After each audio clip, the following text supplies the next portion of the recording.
Hello everyone, welcome back to my channel Rise and Creation. সবাই কেমন আছো? আশা করছি সবাই খুব ভালো আছো। আগের ভিডিওতে তোমরা দেখে নিয়েছো আমি স্টেশনে নেমে গেছি, আর স্টেশনে নেমেই উজান চলে গেছিলো যে কটা ব্যাগও পারে নিয়ে অফিসে রেখে আবার আমাদেরকে রিসিভ করতে আসবে। আর আমরা হেঁটে হেঁটে অনেকটা এগিয়ে চলে এসেছিলাম, ওখানে উজানও চলে এসেছিলো। তো এটা হচ্ছে উজানদের ওয়ার্ক, এখানে যে ওর লকার আছে এই লকারে ও স্লিপিং ব্যাগটা রেখে দেবে। আর টুকুকে জিজ্ঞাসা করছিলাম আমার কেমন লাগছে, বলছে খুব ভালো লাগছে।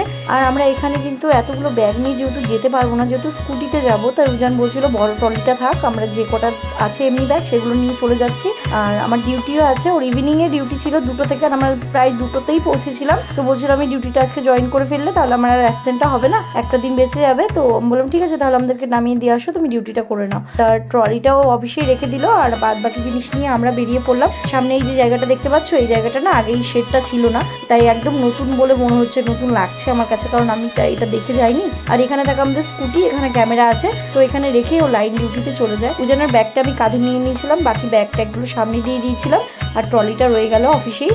ও যখন ডিউটি করে যাবে তখন ট্রলিটাও নিয়ে যাবে। আর আমরা বেরিয়ে পড়েছিলাম, তা আমি জিজ্ঞাসা করছিলাম যে এটা কবে হয়েছে, বললো 2-3 বছর হয়েছে। আর দেখো আজকে আকাশটাও কেমন, তবে একটা কথা বলতেই হবে যে আমাদের ওইদিকে যতটা ঠান্ডা কিন্তু বেশ অনেক গরম, প্রচুর গরম ছিল। ইভেন আমরা যেদিন এসেছি সেদিন প্রচুর গরম লাগছিল, একদমই সোয়েটার পরা দরকার নেই বললেই চলে। ও ভাই, আসামের ভাইবটাই আলাদা, আমার এত ভালো লাগে এই জায়গাটা। সত্যি এই সিটিটা যে এত সুন্দর না, খুব সুন্দর। আর চারিদিকে এরকম যেখানে যাবা, যেদিকেই যাবা কোয়ার্টার পাবা। আর আমি না খুব বেকার ভিডিও করেছি, মানে যেগুলো সুন্দর সুন্দর রোড ছিল, সাইড দিয়ে সুন্দর সুন্দর বাড়িঘর, মানে এগুলো তো কম্পালসারি আমাদের এখানে, তবে ওইগুলো আমি ভিডিও করিনি। যেগুলো ফাটা পুরানা বাড়িঘর সেগুলোই ভিডিও করেছি বেশিরভাগ। আর এই রাস্তাগুলো দেখে আমার মানে কল করছিল যে আগেগুলো দেখেছি আমি। আর এখানে একটা স্টেডিয়াম ছিল, স্টেডিয়ামে খেলাও হচ্ছিল, মানে রিকল করছিলাম, সব কিছু দেখতে পাচ্ছিলাম আমি, যে এদিক দিয়ে আমি যাতায়াত করতাম থাকতাম, আমার সব মনে পড়ছিল, আমার খুব ভালো লাগছিল। দুজনকে বলছিলাম যে এদিকে এটা আছে না, এটা ওটা আছে না, এরকম করে কথা বলতে বলতে আমাদের কলোনিতে আমরা পৌঁছেও গেছি। এই হচ্ছে আমাদের সেই কলোনি যেখানে আমি থাকতাম, আর প্রচুর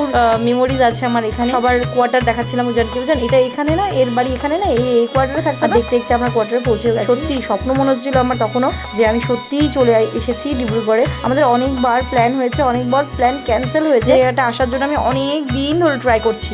আমার কাছে এটা সত্যিই স্বপ্ন যে আমি সত্যি পৌঁছে গেছি সেই জায়গাটা। অ্যান্ড টুকুই প্রথম ঘরে পা রাখলো, আর এটা আমার জন্য খুব মেমোরেবল একটা দিন। চলো চলো চলো চলো, এটা আমার প্রথম আসলো মামা। হ্যাঁ, এটা তোমার গপু ভাইয়ের জন্য তো লাগাই রাখছি সোনাটার ফটো। পরিবার করবো বুবু ভাই, এই দেখ আমাদের ঘর, এই দেখ তোর ফটো, দেখ এই দেখ তোর ফটো, দেখ দেখছিস কার ফটো এটা? হ্যাঁ, এটা হচ্ছে সোনার। দরজা সব খুলে দিতে হবে। এই যে আমি, এই ফটোগুলো পুরনো হয়ে গেছে, নতুন শুধু আমিই রয়ে গেলাম। ওহো, ওটা তো খুলছেও না। বাপরে, এটা তো খুব টাইট। আচ্ছা, আমি ওর জামা কাপড়টা যেটা বললো ওটা করে দিই। চারিদিকে মশা জমে গেছে মনে হচ্ছে। এই কি করেছে ঘরের ভিতরে, এত নোংরা, এত এলোমেলো না, কোনটা ছেড়ে কি কাজ করবো আমি কিছু বুঝে পাচ্ছিলাম না। আগের ব্লগে তো তোমরা নিশ্চয়ই দেখেছো আমি ট্রেনে কিছু খেতেই পারিনি, তো আমার খুব খিদে পেয়ে গেছিলো, যেহেতু সারাদিন ধরেই না খাওয়া আমি ভেবেছিলাম যে বাড়ি এসে তাড়াতাড়ি করে রান্না বসাবো, বাট ভাবিনি যে এতটা নোংরা থাকবে, কারণ উজানো 10 দিন ধরে ছিল না, সব কিছুর উপরে ধুলো পড়ে গেছে, নোংরা হয়ে গেছে। তো আগে আমি ভাবলাম যে তাহলে ঘরটা একটু ক্লিন করে নিই। এদিকে পুরো সব জিনিসপত্র এলোমেলো করে রেখে দিয়েছে উজানো, এগুলো নয় পরে হবে, একদিনে কিছুই হবে না, এটা আমি বুঝতে পেরেছি, মানে বুঝে গেছি যে একবারে আমি পারবো না, আগে আমি খাওয়া দাওয়া করি, তারপর আরামসে ঘরটার গোছানো যাবে। এই হচ্ছে রুম পরিষ্কার হয়ে গেছে, রুম ঝাড় দিয়ে দিয়েছি, এগুলো সব এখন আর করা যাবে না, মানে আমি টায়ার্ড। তো এই দিক দিয়ে সবটুকুই ঝাড় দিয়ে দিলাম, প্রায় এখানে রাখলাম নোংরাটা। এই বেঞ্চটা ঢুকিয়েছে, আর কী সব জবথব করে রেখেছে, সে আমার গোছানো বাড়িটা নেই, সব করতে হবে, ঠিক আছে করে নেবো, কোনো ব্যাপার না। আর এগুলোকে সব ডাস্টবিনে ফেলি, দেন রান্না বসাই। আর আমার ট্রলিটা রেখে এসেছি, দেখলেই তোমরা, তো ট্রলিটা আনলে নাইটিটা পরতে পারবো। আর আরও একটা উপায় আছে, যদি একটু স্নান করতে পারতাম ভালো হতো, বাট জল নেই, জলটা পুরনো, একদম 3-4 দিনের পুরনো জল দেখি আসছে নাকি এখানে। পর রে ভাই, একটু হলেও জল পর, মানে নেই, বুঝে যাও, হবে না। এখানে নোংরাটা আছে, এটা ধুতে হবে, জল ছাড়াই থাকলো, কি জানি কখন জল আসবে, জলটা ছাড়া থাক। এই যে টুকু, কি করছো বুবু? টুকু এই ফটোটাকে সরাতে হবে এখান থেকে, এটাকে ঠিক করতে হবে। এখানে কি রাখা ছিল, কি করেছি, আমার ঘরের অবস্থা কি ব্যাপার, এই হোয়াইট জায়গাগুলো সব স্যালোটাগুলো উঠিয়ে দিয়েছে, মানে উঠে যাচ্ছিলো তাই করেছে এরকম। ঠিক আছে, কই না, চলবে, এটা অন্যরকম দেখাচ্ছে। এটা নোংরা হয়ে গেছে, এখানে আমার নতুন একটা কী রেখেছে, এগুলো সব নোংরা হয়ে আছে। বাবা গরম লেগে গেছে। মামা একটু ফ্যান দেবো? ফ্যানটা আবার নোংরা নাকি কে জানে। দেবো না? ফোনটা বন্ধ করে দেবো। আর চাবিটা দিয়ে আলমারিটা খুলে দেখি নাইটিটা পাই নাকি। এগুলো সব কালকে পরিষ্কার করবো, ডিপ ক্লিন। আর এই যে মাছার উপর দিয়ে যে ঝাঙ্গি ঝুড়ি ঝুলিয়ে রেখেছে না, এগুলো সব ওখান থেকে সরিয়ে দেবো। আমার এগুলো একদম পছন্দ না। আমি থাকতে কত সুন্দর করে রেখেছিলাম। ঠিক আছে, কই না করে নেব। সব লাগছে তোমার এখানে এসে? ভাল লাগে ঘরটা। আর এখানে এসে আগে বলছে এই দেখো মা আমার বকু ভাই ফটো। বুবু হ্যাঁ, তোমার ভাল লাগছে এখানে? সো ফাইনালি এখানে তো নাইটি করে নিয়েছি। এখন এখন রান্না বসাবো। একটু জল ছিল, সেটা দিয়ে হাত মুখ ধুয়ে নিয়েছি। আর এখানে একটু গড়াগড়ি করছে। এগুলো ধুতেও হবে, আমার মাথায় কাজ করছে না। কি করবো কালকে সকালে আবার উজানে ডিউটি আছে। একটু পরবর্তীতে ঘরের অবস্থা প্রচুর খারাপ আছে। কেন এসে দাঁড়াতো না, আসতে চলে যেত। পাঠিয়েছি, দুটো ব্যাগ পাঠানো হয়েছে। তার মধ্যে বড় ব্যাগ একটাই এসছে, আর একটা পাশের রুমে মানে যে রিসিভ করেছে তার বাড়িতেই আছে। ওখান থেকে আরও একটা উজান আসবে, তারপরে হবে হয়তো। এই ব্যাগটা খুলি, এই ব্যাগটার মধ্যে হাত ধরার যে মুড়ি ফুড়ি হয় ওগুলো আছে। ওগুলো সব নিয়ে দিয়ে রান্না করে বসিয়ে কিছু খেয়ে নিই। প্রচুর ঘুরে পেয়ে গেছে। বিছানাগুলোর উপরে একদম নোংরা পড়ে গেছিলো, তো আমি যতটা পারি ঝাড় দিয়ে তারপরে আমি একটা ধোয়া বিছানা চাদর ওখানে পেতে দিলাম, যাতে আমি এটার উপরে ব্যাগটা খুলতে পারি আর সব জিনিসগুলোকেও রাখতে পারি। আর আলনাটার অবস্থা দেখো, আলনাটার এই জামা কাপড়গুলো আমি রেখে গেছিলাম, আমার মনেও নেই এত বছর ধরে এইভাবেই পড়ে ওটার পুরো ধুলো পড়ে গেছে। তো ভাবলাম যে ঠিক আছে, আলনাটাকে একটু ভালো করে গুছিয়ে নিয়ে তার মধ্যে ব্যাগের থেকে সব জিনিসগুলো বার করলাম। টুকুর খেলনাগুলো দিয়ে টুকুকে বসিয়ে দিলাম, যেন ও এঙ্গেজ থাকে। ও এঙ্গেজ থাকলে আমি হয়তো ভালো করে কাজকর্মগুলো করে নিতে পারবো। আর ব্যাগের থেকে যেগুলো দরকার সেগুলো বার করে নিলাম, কাপড় টাপড় নিয়ে। আর এই হচ্ছে রুমটাকে একটু সুন্দর করে আমি এই ঘরে আবার বেডশিট এগুলো পেতে দিলাম, যাতে টুকুর অসুবিধা না হয়। আর এখন যাচ্ছি রান্নাঘরে। এই জলটা নিয়ে এলাম, এটা দিয়ে এখানে বেসিনে সব ধুয়ে নেবো। আর এখানে সব যা আছে ধুয়ে রান্না করবো। আর যারা পুরনো ভিডিও দেখো তারা নিশ্চয়ই জানো যে আমাদের এখানে জলের খুব সমস্যা। তো সেই সমস্যাটা সত্যি এখনও হয়তো রয়ে গেছে, তবে এখন সপ্তাহে একদিন বা দুদিন জল আসে না। এর প্রবলেমটা হয়েছে যেদিন আমরা গেছি সেদিন সারাদিন জল ছিল না। আর জল যেটা বাথরুমে স্টোর করে রাখা ছিল সেটা বেশ অনেক দিনের পুরনো, তো সেগুলো দিয়ে স্নান করা যাবে না বা খাওয়া যাবে না। আর খাওয়ার জল উজান এনে দিয়ে গেছে। বাথরুমে যেগুলো ছিল যে জলগুলো, সেগুলো দিয়ে আমি বাসনগুলো সুন্দর করে ধুয়ে নিয়েছিলাম। আর আমাকে বাজার করে দিয়ে গেছিলো সঙ্গে সঙ্গে, সেটা দিয়ে ভাবলাম যে একটু সেদ্ধ ভাত করে। আমার চাল ডালের সেদ্ধ দিয়ে যে ভাতটা হয় সেটা খেতে খুব ভালো লাগে, যে তারা কম সময়ের মধ্যে সেটাই ভালো হবে আর সেটা খেতেও টেস্ট হবে। ঘি আছে সাথে, আলু টালু সেদ্ধ দিয়ে আমি সুন্দর করে এটা রান্না বসিয়ে দিলাম। আর চাল ধোয়ার জন্য বা রান্না করার জন্য আর খাওয়ার জন্য জল ছিল, জল এনে দিয়ে গেছে, ছিল না। তো ওইগুলো দিয়ে আমরা কোনো রকমের কাজ করছিলাম। আর এই দেখো বটি অবস্থা। আসলে উজান সবসময় চাকুতে কাজ করে, তো বটিটা ওর লাগে না, এটা আমারই দরকার। তো আমি আবার চাকুতে সেভাবে কাজ করতে পারি না। তো বটিটাকে পরিষ্কার করে নিয়ে আমি এটাকে আলু আর গাজর কেটে নিচ্ছি। আর এটা ভাবছি সেদ্ধ দেবো, আলু গাজর সেদ্ধ দিয়ে চাল ডাল মিশিয়ে একটা ভাতের মতন করবো। এটা খেতে আমার ভীষণ পছন্দের একটা রেসিপি, খুব টেস্টও হয়। তবে সবাই এটা খায় না, যেমন উজান এটা পছন্দ করে না খুব একটা। আমি খাই বলেই ও আমার সাথে খায়, নাহলে ওর এটা পছন্দ না। যেমন আমার খিচুড়ি খুব পছন্দ, সেরকম আমার এই রেসিপিটাও খুব পছন্দ, ভালো লাগে, খুব টেস্ট হয়। বাট এটা না প্রেশার কুকারে ভালো হয়। তবে আমি প্রেশার কুকার, যেহেতু আমি বাপের বাড়ি থাকতে একদমই রান্না করিনি, তো আমার রান্নার আন্দাজটা একদমই ভুল আছে, মানে আমি জানি না, তো অনেকদিন ভুলে গেছি রান্নাটা। তো ভাবলাম যে যদি ভুলভাল হয়ে যায়, তাই ভাবলাম অত রিস্ক নিয়ে লাভ নেই, আমি হাঁড়িতেই বসিয়ে দিচ্ছি। চালের জলটা একটু কম দিলেই আমার সেই টেস্টি রান্নাটা হয়ে যাবে। ওই যে ছোট ছোট বেবিগুলো, ওরা অনেক ছোট ছিল তখন, টুকুর মতন ছিল, এখন কত বড় বড় হয়ে গেছে। টুকু এদিক থেকে দেখে দেখে কথা বলছে ওদের সাথে। আমি কিন্তু রান্নাটা এখন শেষ করিনি, যাই তাড়াতাড়ি রান্নাটা করে আসে। এখানে অনেক খাওয়ার জিনিস সব বার করে রেখেছি। আর আমাদের আরেকটা ব্যাগ আসলে, ব্যাগ একটা না, এখনো দুটো ব্যাগ আসে, বাকি ব্যাগ দুটো দিলে অনেকটা গুছিয়ে নিতে পারতাম। কিচেনটা দেখেও আমার কেমন যেন লাগছিল, কারণ সব ডিব্বা ডুব্বিগুলো কোনোটা খালি, কোনোটায় বাদাম, কোনোটায় দুরকম জিনিস একটা আলাদা আলাদাভাবে রাখা আছে। আসলে উজান গুছিয়ে রেখেছে, ওর যতটুকু লাগেও সেভাবে গুছিয়েছে, আমাকে আলাদা করে গুছিয়ে নিতে হবে। আমার ভাতটা দেখলে কতটা টেস্টি হয়েছে। আর এদিকে টুকু এসে কি বলছে শোনো,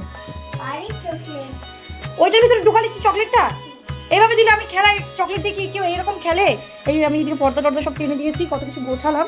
টুকুকে সোয়েটারটা পরিয়ে এই উজানের এই সাইডটা মোটামুটি হচ্ছে গিয়ে যেগুলো পরেও সেগুলো একরকম সাইডে রাখলাম, যেগুলো পরা হয় না সেগুলোও একরকম সাইডে রেখে মোটামুটি এই যে নিচে সব কম্বলগুলো রাখলাম, কী সব রেখে দিয়েছে এখানে। এখনও আমার এখানে সব গোছগাছ বাকি।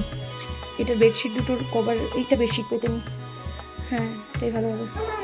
এবার আমি একটু খেয়ে নিই। আর উজানও আসছে বললো, ও ব্যাগ দিয়ে যাবে, গরম হয়ে গেছে, এটা রেখে দিই, এটা তো আমি খেয়ে নিই। ও এলে ওকে বেড়ে দেবো।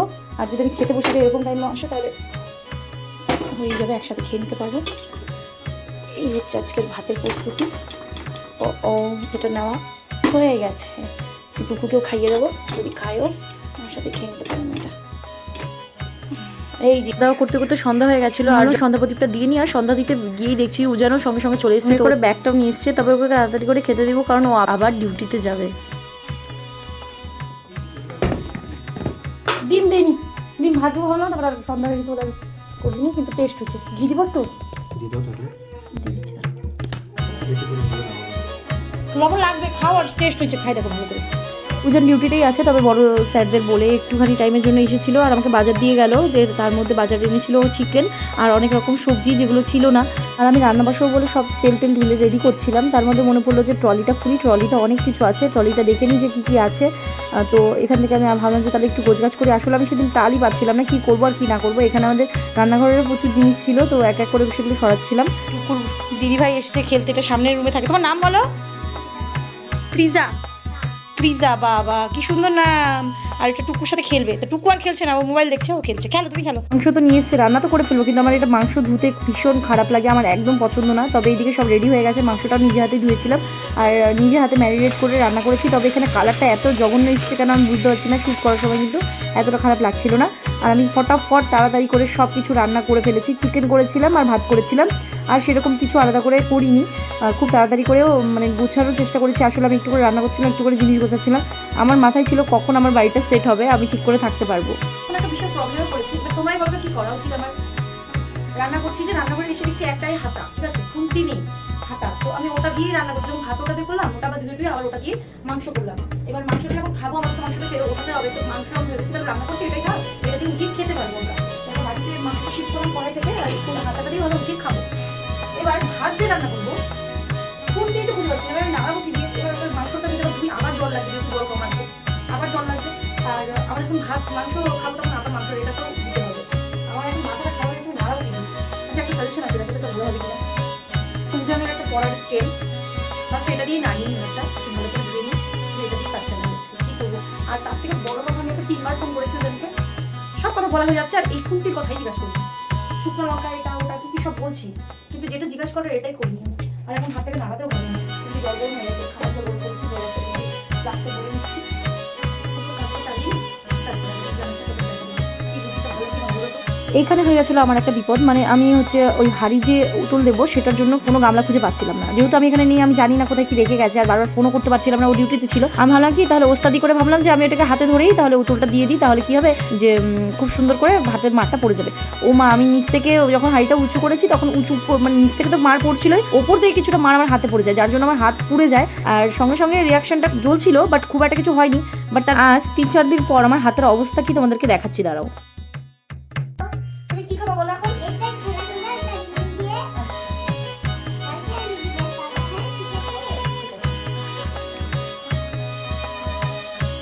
তো আমার খাওয়ার টাইমগুলো সব উল্টোপাল্টা হয়ে গেছে। তবে আমি তো খুব ভয় পাচ্ছিলাম যে ও কি করবে এখানে এসে, ওর রিয়াকশন কী হবে, অত মানুষের মধ্যে থাকার পরে একা একা ঘরের মধ্যে ওর কী থাকবে। তবে প্রথম দিনটা ওর ফোন দেখতে দেখতেই কেটে গেছে।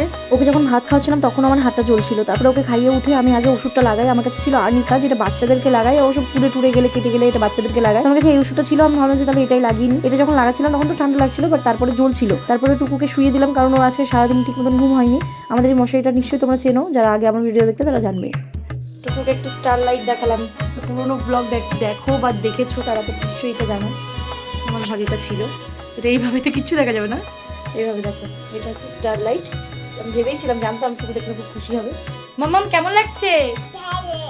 ভালো লাগছে? এই যে স্টার মুন না বেবি। তারপর ওজন ডিউটি থেকে ফিরলে আমরা খাওয়া দাওয়া শুরু করি। আমি লঙ্কার আন্দাজটা বুঝতে পারিনি, তো ঝাল একটু কম হয়েছে, লবণটা একটু কম হয়েছে, কারণ আমি টেস্ট করিনি। ওই জন্য রিভিউ দাও।